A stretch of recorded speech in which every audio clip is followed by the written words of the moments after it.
සූර්යයා කියන්නේ ගමයි දහඩියයි අදිෂ්ඨානයයි සංකේතවත් කරන චරිතයක්. ඔහු ඉපදුනේ නගරයේ එලි දැකපු නැති බිත්ති පුපුරාගිය දුප්පත් පැල්පතක.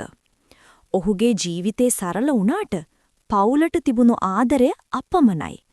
සූර්යයාට තිබුණේ හීන කන්දක්. විශේෂයෙන්ම ඉංජිනේරුවෙක් වෙලා මුළු ගමටම ආලෝකය දෙන්න. ඒත් ඒ හැම සිහිනයක්ම එක රැයකින් නැවතුණා. ඒ ඔහුගේ පියාගේ ජීවිතයේ අනතුරේ හෙළු හදිසි අසනීප තත්ත්වය නිසයි. දහසය හැවිරිදි සූර්යයාට පොත් බෑග් එකයි නිල ඇඳුමයි ගලවලා තියන්න උනා.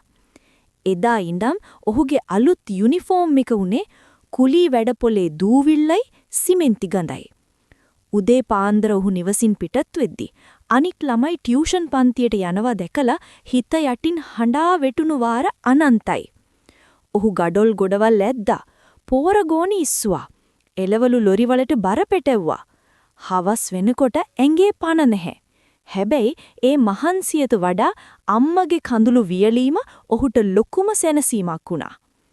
සූර්යා දැනගෙන හිටියා මේ දෛනික කුලී වැඩෙන් පවුලේ ණය කන්ද ගෙවන්න කවදාවත් බැරි බව. ඒ නිසා ඔහු තමන්ගේ අවසාන ඉලක්කය බවට පච්චර ගත්තේ කොරියානු සිහිනය. රෑට ගෙදර හැමෝම නිදාගත්තට පස්සේ ඔහු ලාම්පු එළියෙන් කොරියානු පොතක් විවෘත කළා. නින්ද ආවම සීතල වතුරෙන් මූණ හොදගෙන ආයෙත් පාගම් කළා. ඔහු මේ දුක් විඳින්නේ තම පවුලේ පරම්පරාවක දුප්පත්කම තමන්ගෙන්ම නතර කරන්නයි කියන දැඩි අදිෂ්ඨානය ඔහුට තිබුණා. මේ අරගලයේ අතරේ සූර්යයට ආදරය කීප වතාවක් මුණ ගැහුණා. ඔහු අවංකව ආදරය කළා. හැබැයි ආදරයට සල්ලි කියන කටුක යථාර්ථය හැම විටම බාධකයක් වුණා.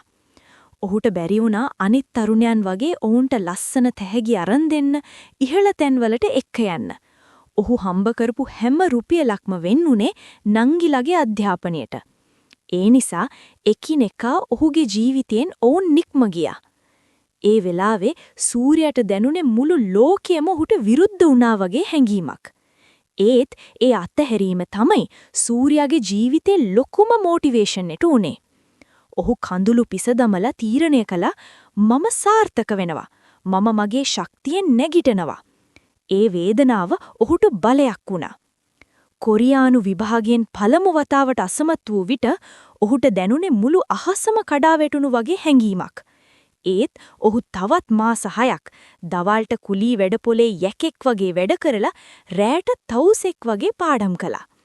ඔහු මේ කැපවීමට අවසානයේදී ප්‍රතිඵල ලැබුණා. සූර්යා කොරියානු භාෂා විභාගයේ ඉහළින්ම සමත් වුණා. ඒ දවසේ සූර්යයට දැනුනේ තමන්ගේ උරහිස් වලින් මුළු බරකන්දක්ම පහළට වැටුණු වගේ හැඟීමක්.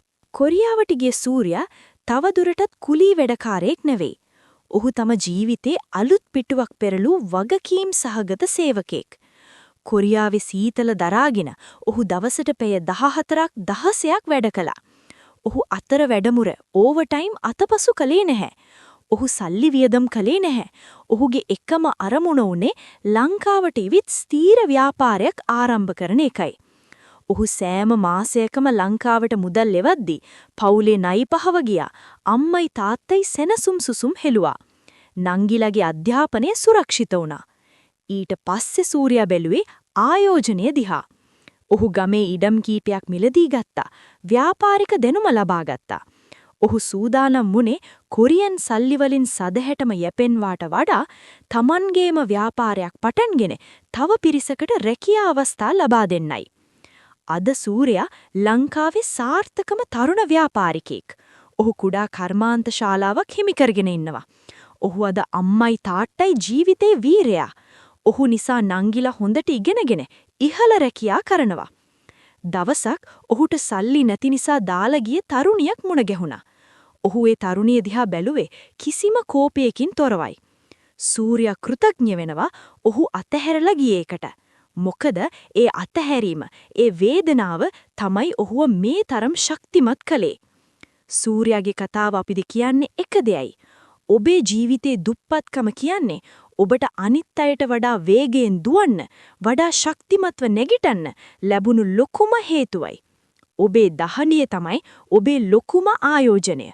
මේ අරගලෙන් කවදාවත් පසුබසින්න එපා.